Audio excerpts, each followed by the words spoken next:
Now, the husband of the deceased driver of this minivan, he's doubting that his wife was drunk and was on marijuana. Also, the attorney, he's trying to say that there might be another explanation, perhaps a medical condition.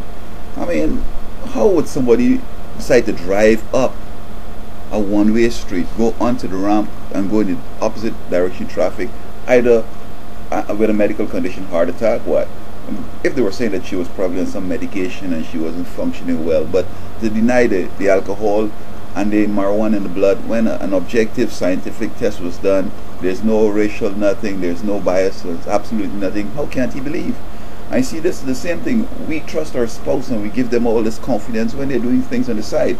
Now, if somebody had gone out with her and he be the guy you want to shoot him because he thinks his wife is not like that, I mean, you know, we need to have confidence in our family, but when the evidence shows differently, we just have to just accept it and move on. Now, in his mind, he has a delusion, not the delusion that, you know, the psychologists and the psychiatrists talk about, but he just denying that his wife was onto alcohol and marijuana. It's not that these things say she was a prostitute or she's a serial killer, things straight out of character.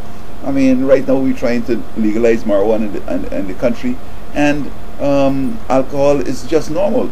I mean, she might have been drinking, he knows she's drinking, I mean, you know, maybe a beer here, a beer there, but he don't think that she would drink to the extent to become so impaired to go on the highway and die and kill others.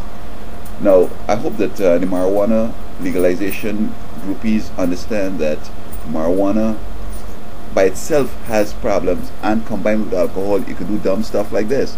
Marijuana, basically, it impairs the brain. Alcohol is different. You might overcome the drunkenness, and in the long term it's going to affect your liver, and probably some brain cells are going to be interfered with. But marijuana definitely deadens the brain, so that whereas you could lift a ton with your brain, after a consistent and a long-term use, you might just be able to lift 100 pounds with your brain to the marijuana.